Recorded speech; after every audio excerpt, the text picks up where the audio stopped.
Good morning, everyone. Welcome to Hire Movement Mastermind. We're delighted to have you here for our Friday morning job search pick-me-up. My name is Shira Lotzar, founder of the group. I am delighted to be joined by several career experts, our normal folks, Kenny Good, who is an expert in federal government resumes, Vern Schellinger, who is a networking expert, and Rick Webb, who is in the government contracting sector. And I am an association recruiter and a career coach, and I write resumes and LinkedIn profiles and help folks with their branding. So this, as per usual, is an open Q&A, and again, still having light attendance because folks are getting jobs, which is a good thing. So we are open to whatever questions you have. Corinne, I know that you're new with us, so if there are any burning questions you have about your job search, we are here to help. But if anyone else wants to chime in, you're certainly welcome to do so. Sure, I'd love to share what's going on, if that's okay. Sure. Thank you. So let's see, how do I put this in a nutshell? I'm in the process. I've located a career that I want to change to. It involved using skills that I had used previously in my work life. I lived overseas for many years.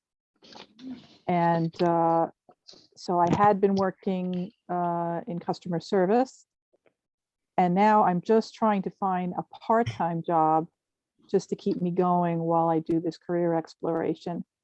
And so I've been applying for jobs on Indeed, and I'm getting crickets. I'm getting absolutely nothing.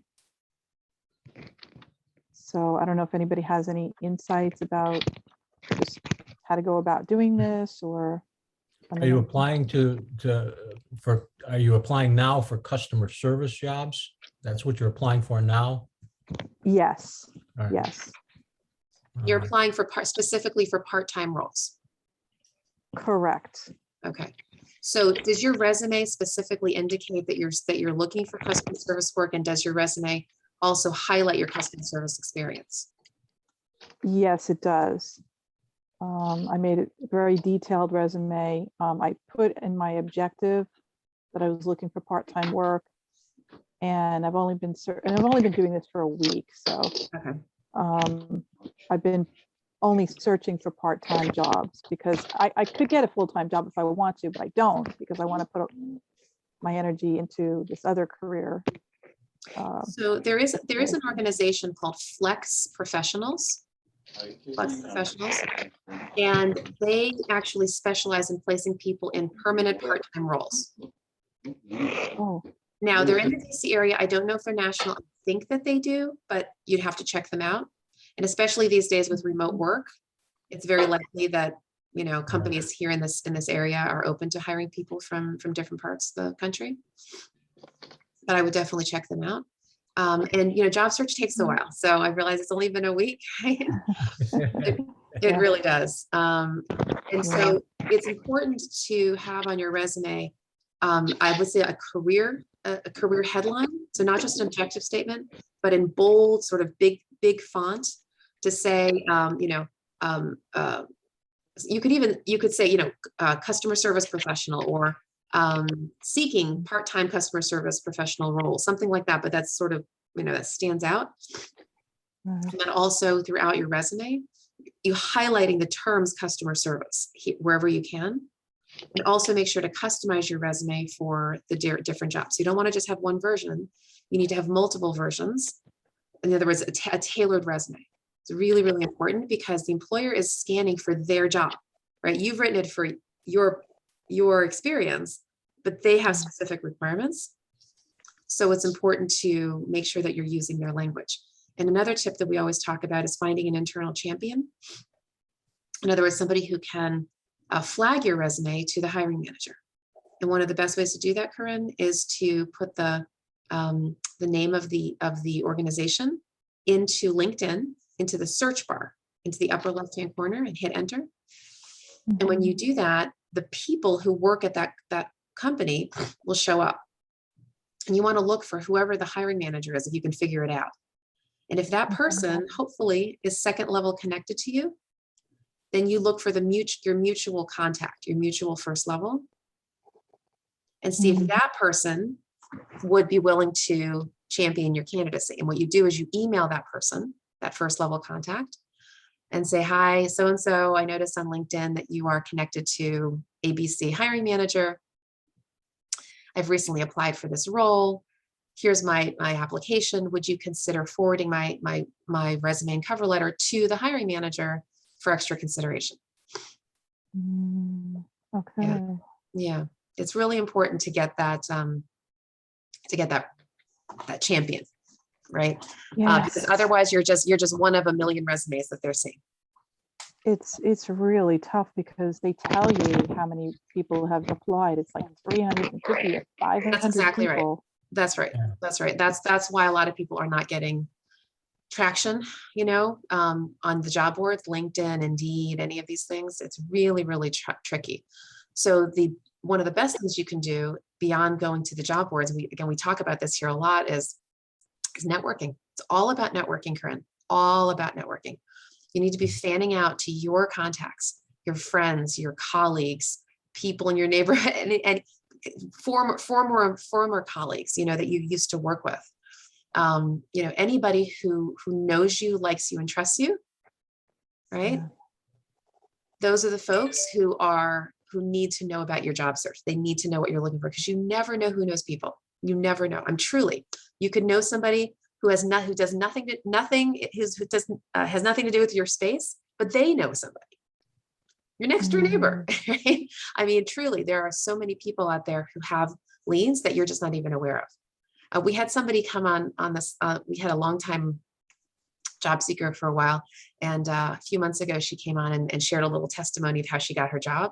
And she was at a club or something, and it was there was a band. And she liked the music. She decided to introduce herself to the band member, and they were just chit-chatting. And she was mentioning that she was looking for a job in, I think, a medical office. And the band leader said, "Oh, you got to talk to our drummer, our other band person. He's actually, his day job is he's in a medical office, or he's a doctor or something. And they're looking for someone." And she did, and she got the job. Like, it was just, Oh my you gosh. just never know. You've got to be out there. And this is for everybody. Constantly tell people what you're looking for. You never know who knows people. I was having, a little get together the other day with a couple of folks, and turns out with this one woman, I'd never met her. She works for the World Bank. Well, I have a coaching client who is looking to get into the World Bank, and it was just like, it was an interesting conversation. And she said to me, "Oh, Shira, did you know that they hire junior professionals? And my client is a recent grad." And like, you just don't know. You don't know. So always be out there, share with people, what you're looking for, because people know people. Okay. So you really need to focus 90% of your job search, Corinne, on your network, not on the job boards. The job boards only work 10% of the time. 10%. Wow. And to just emphasize again what Shira's saying, most of the surveys and most of the research that's done, 70 to 80% of the jobs are found through networking. Somebody tells somebody about an opportunity, or somebody connects you to somebody who then tells you about the opportunity. You just never know where it's going to come from. And the other thing to think back and look back over your career, one of the terms that we use in the firm that I work with is dormant relationships. People that you may have worked with 5 years ago, 10 years ago, that you haven't talked to in 5 years. But when you did work with them, they knew you, they experienced your character, your competence, your skills, your abilities. And you will be surprised if you simply reach out to them and say, "Hey, it's been a long time. Could we catch up?" And you obviously will tell them at some point you're in the job search, and sometimes they can be of great help. Or again, they'll connect you to someone, or they'll know about a job, as Shira said. So yeah, you never know, because those even relationships that have been dormant for 25 years resurrect easily. They'll be happy to hear from you. So you want to be thinking about all the people you know. Go on LinkedIn, see who your connections are, people you've forgotten about. You need to be actively networking. Because most jobs are hidden from the market. That's the other thing. Most jobs, Corinne, I don't know if you know this, most jobs are not on the job boards. Do you know that? They're not on the job boards. Wow. 80%, at least 80% of all jobs are hidden. These are employers who are not posting on Indeed. They're not posting on Career Builder or anything like that. They're simply going to their network. They're saying, who do you know? Who do you know that would be good for this job? So the more you're out there networking, the more likely somebody's going to be able to say, oh, well, it's not right for me, but I know this woman, Corinne, and they can refer you. This company that I'm working with right now, we have 25 people in common. A friend referred me. Right. I was like, wow, are you sure I don't know you? But Yeah. that's how it happened. Someone referred me in there. Exactly. It's all about networking. I just contacted my former manager, and she's willing to give me an endorsement. So I suppose I could look at her connections on LinkedIn and see. Absolutely. Absolutely, right? Yeah. Thank you. So, Corinne, so contacts are obviously very important, but if you are going to apply for a job, you have to treat each job as an individual job, and you have to tailor your resume to what they are looking for. So, for instance, if they have certain skills, say they want Microsoft Office expertise, highlight that in your resume versus just having MS Office listed there. So the first thing I do as a recruiter is I'm looking for the must-have skills that we need. And if someone takes the time to tailor their resume, because let's face it, most people just have a general resume, they throw it over the wall and hope for the best. But if you can take a job and you look at those must skills and you've actually done those, but they're not listed in your resume, make sure that they show up somewhere there. Because then someone like me is going to say, oh, look, she's got this, and she's got this. I'm going to give her a call and find out more. I just hope these people see it. I don't even know where this stuff is going to. It just you click the button and it's off. Yeah, but that's quite the point, Corinne, is that it is going to a bit of a black hole because you don't know who's seeing it. That's why getting an internal champion is so incredibly important. Every time it's two things. There's just networking, regular networking, okay? To tap the hidden market. Then if you apply to a job on a job board, if you do, then you need to go in and see who knows somebody there to get your resume noticed. Very, very important to get them. Otherwise, you're right. It's probably going to you could just sit in cyberspace and you're just one of 300 people, right? And they can only hire one person. So they're being very niche about it. So you got to get championed. Thank you, everybody. Thanks for your great advice. Sure. Well, Marvin, you want to come back online?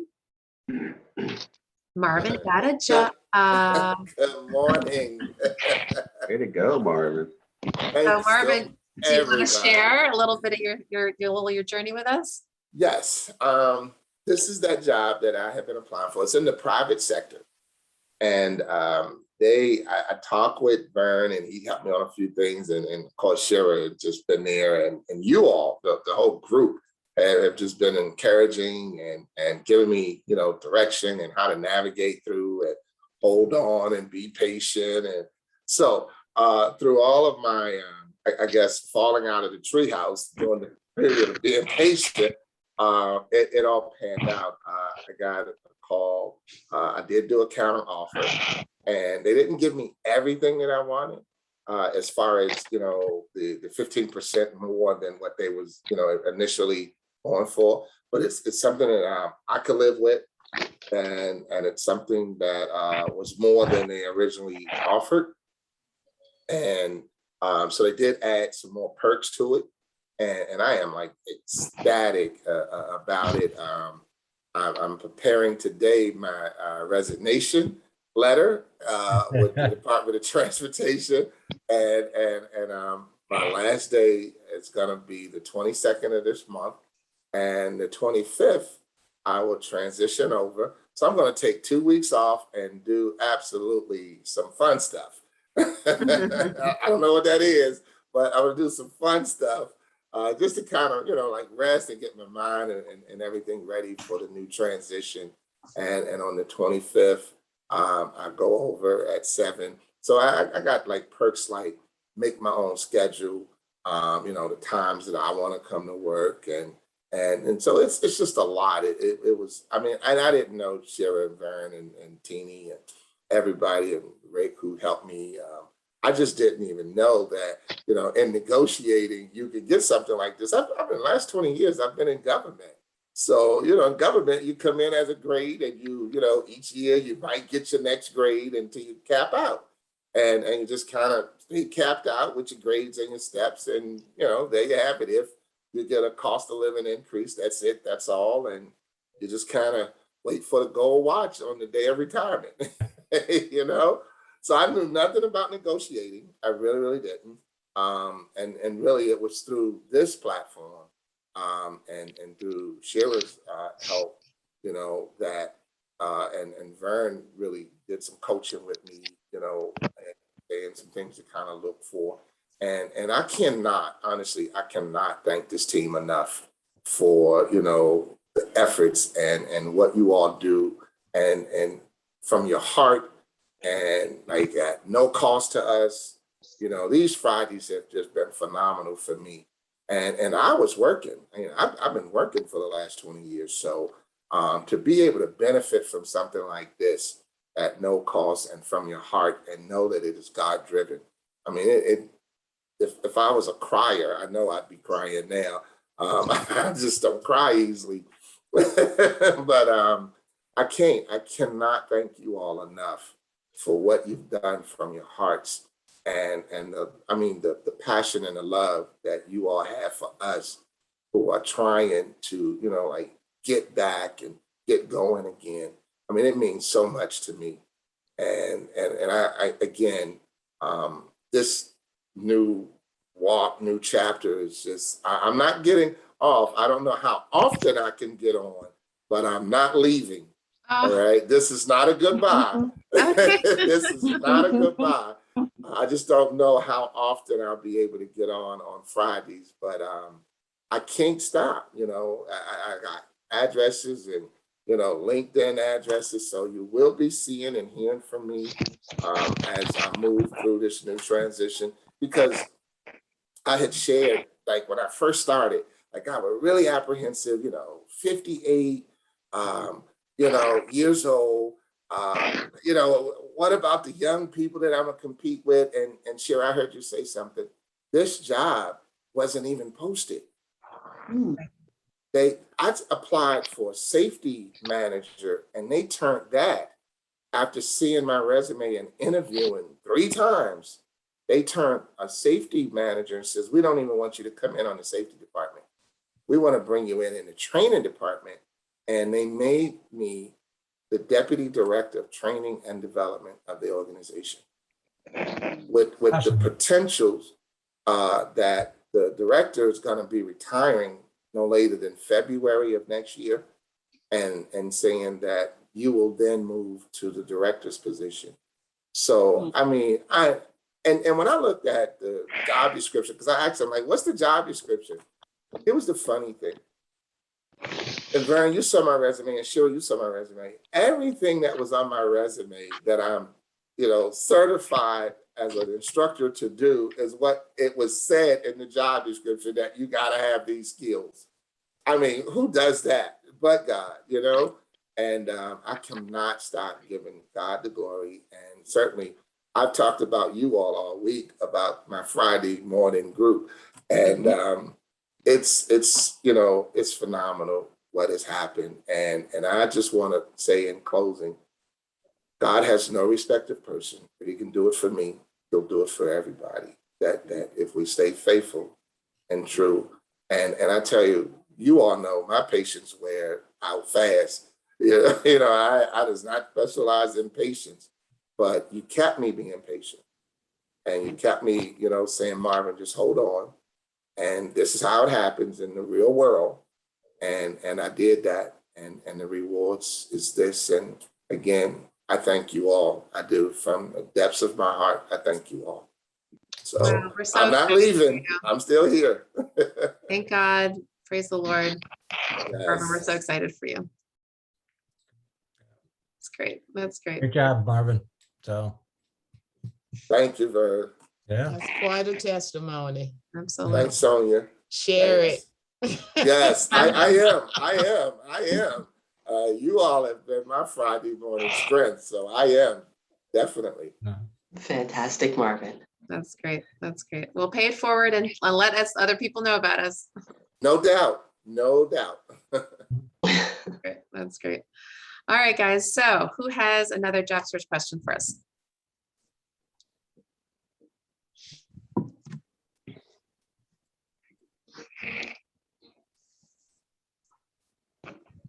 What's going on? Interviewing, salary negotiation, resumes, networking.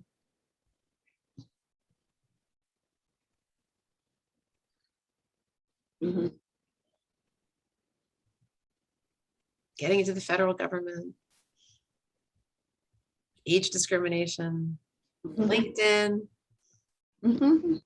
Well, I will let you guys know, by the way, that I'm giving a presentation next Saturday called Accessing the Hidden Job Market.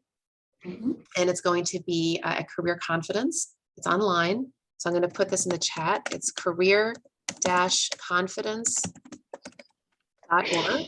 So next Saturday, October, whatever that is. Nice.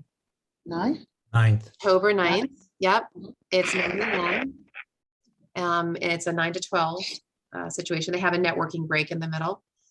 And yeah, I'm going to be doing a whole thing on networking, on accessing the hidden job market, just so we were talking about the 80%, right, of jobs that are hidden, how to really leverage your network around that. So I invite you two guys to join me for that. And also for those who don't know, because I haven't mentioned this in a while, there's another community service group that I run called Boomer Works. Boomer Works is there to empower professionals age 50 plus to re-career into self-employment. We have twice monthly programs.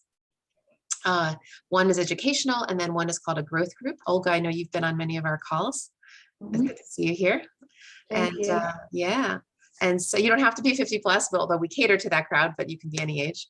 And it's to inspire and empower folks. And we give all kinds of tips and tricks. And, you know, we record all of our calls. We have a training center tab on our website for those who are interested in self-employment.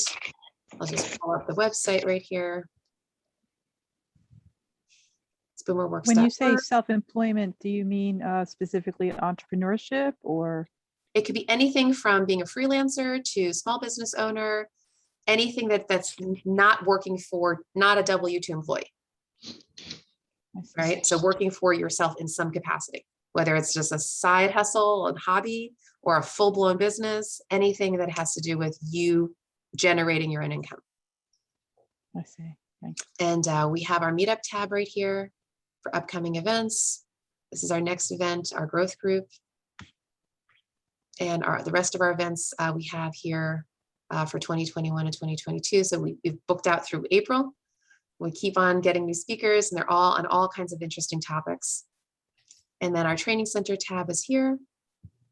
And we have all different topics here. And if you just go to any one of these tabs, you can see the videos that we have accumulated from all of our presentations. Okay.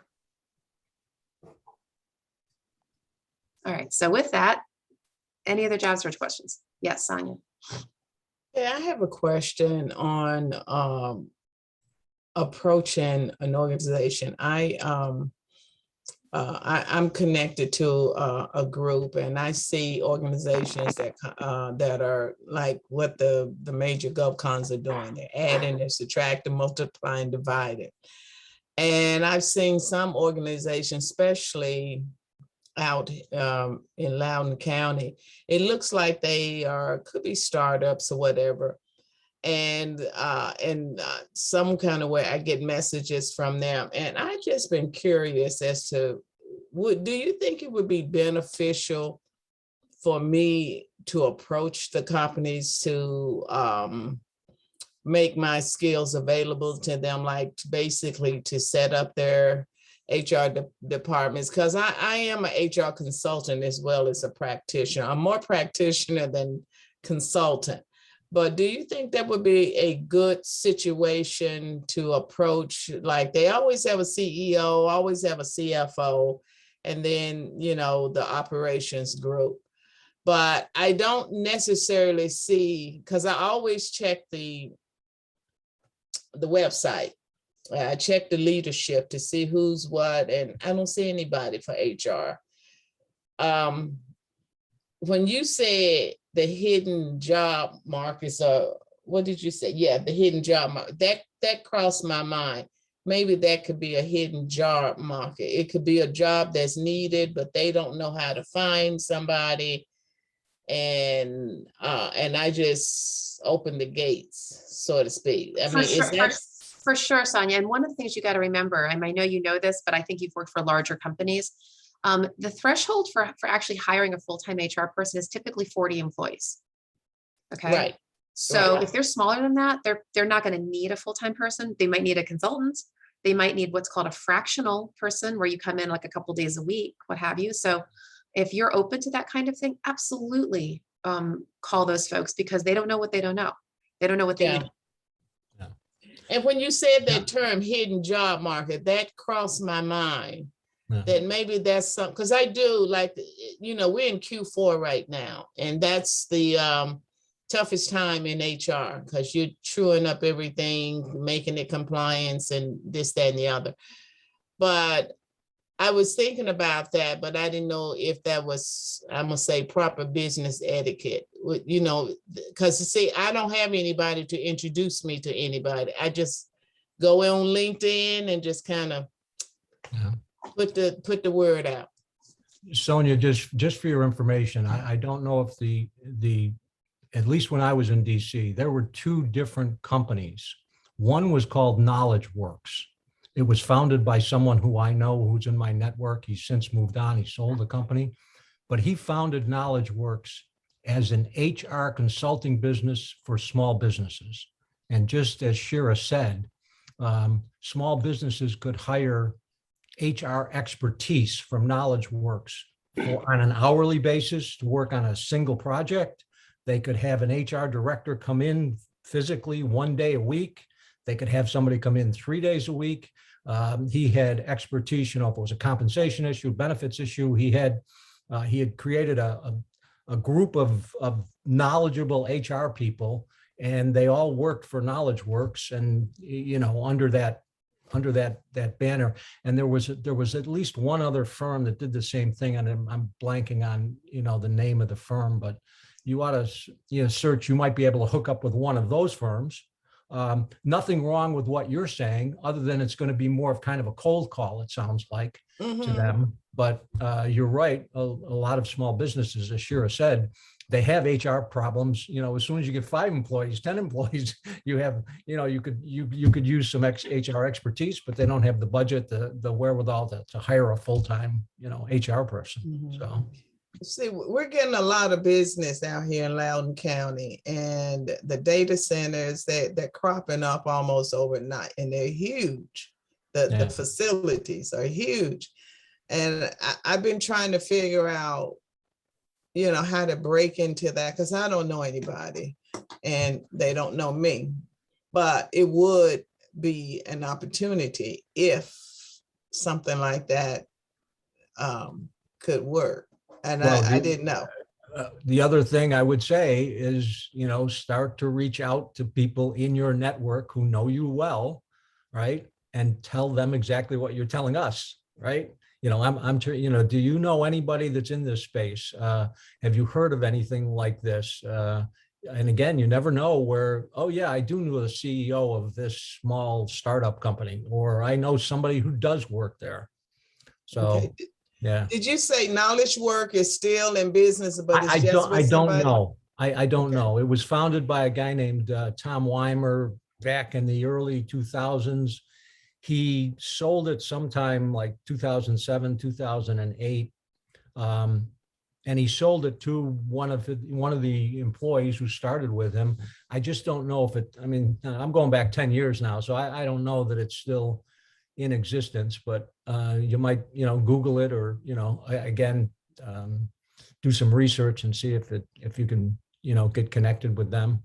Okay. So All right. Thank you, Vern. you're welcome. Sonia, it's definitely a viable opportunity. I have a neighbor that was an HR director for an IT company in Reston. They hired someone and she's like, I can't work for this guy. And she went into business for herself. And she's doing exactly what you're talking about. She's going to the small companies and providing HR people. So she has her own business. She does the sales piece of it, and she does some of the HR work herself. But I think now she has maybe 4 or 5 people that are basically 1099s that work for her. And she supplies them to these companies that have needs, not for a full-time HR person, but for someone to come in, for short periods of time. Okay. Rick, Okay. any chance you could introduce Sonia to your neighbor? Yeah, I or- probably could. Sandra's on, and there was an opportunity that I passed on to Sandra, and she wasn't right fit, but definitely could pass that on. Well, Yes, and thank you. It was a pleasure to speak with Karen Upton last week. So yeah, it sounds like a really good operation that she has. So thank you, Rick. Karen Upton is she's the other person that had the other group that was like that. So Karen's still in the DC area? Yeah. Yeah. Okay. All right. Yep, she's still doing it. Yeah. And what's the name of her? I think it's Higher Road or It used to be called TPO. Did that name change? Yes. Insperity HR, I believe, or what is something. it? I think TPO, unless you changed the name. Yeah, Yeah, it the might be people Insperity organization. HR, but I can check real quick. Yeah. TPO, aren't they located in Falls Church? I think they're local. Yeah. Yeah. Okay. I've heard of them. I don't know them, but I've heard of Yeah, them. there's a lot of HR outsourcing firms, It TPO, is. Rafa, Helios. There's a bunch of them, nonprofit HR. Okay. Well, thank you. I appreciate it. Yeah. Sure. Anyone else? Job search question.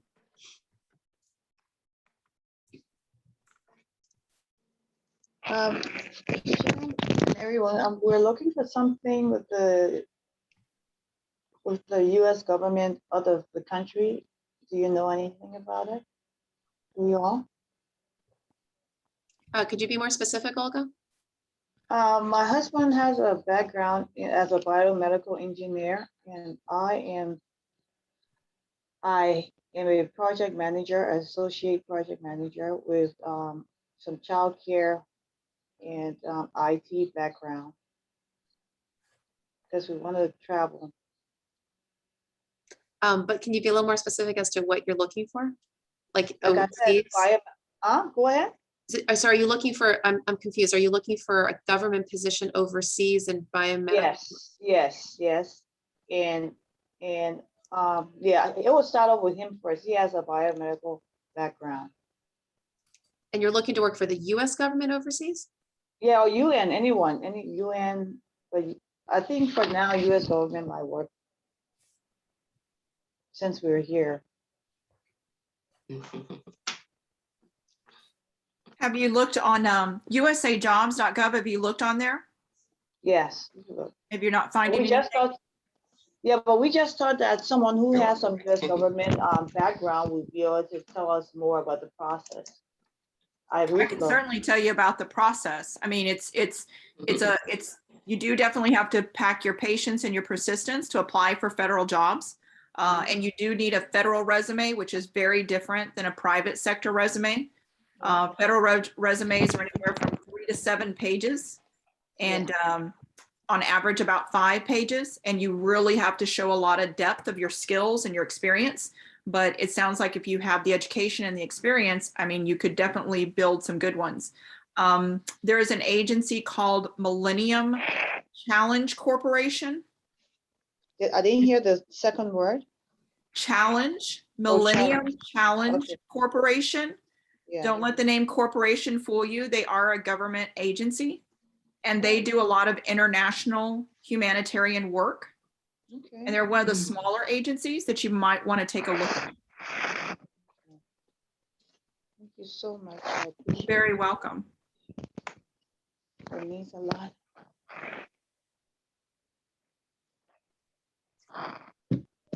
And what about federal resume? As far as does anyone have an idea as to how? Because I've been to classes, but it's just kind of hard to do to customize one's resume for a federal job. It's not the same, and then you have to do it for every job. So Yeah, that's what our company does is we specialize in federal resumes.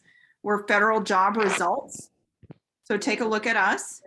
And we do a free webinar twice a month called Cracking the Code that kind of helps spell out some more of it. But you can also check out our website, Federal Job Results. federal jobs with an S, right? Results. Yes, single job, plural results. Okay, results. Because it is a different beast, much. right? Yes, it is. I've been to many webinars, but I haven't been to a one that has to do with international or anything like that. But I have been to the webinar, Yeah. and they're getting better at what they do too. But They it's are. always good to have a professional. The real key to it is understanding the different classification groups that the federal government is set up in. I call them buckets. There's Yeah. 23 of them. And then you really got to learn at what bucket that you're qualified in. And then Yeah. that way, when you write your resume, you're writing it towards that classification group.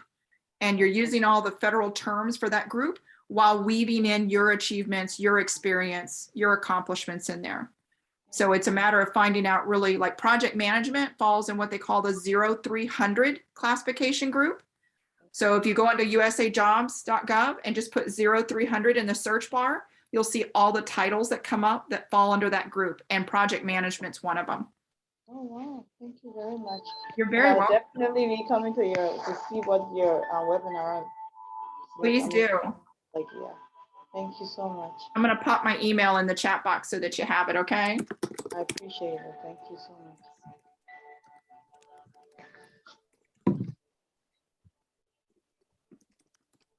All right, anyone else?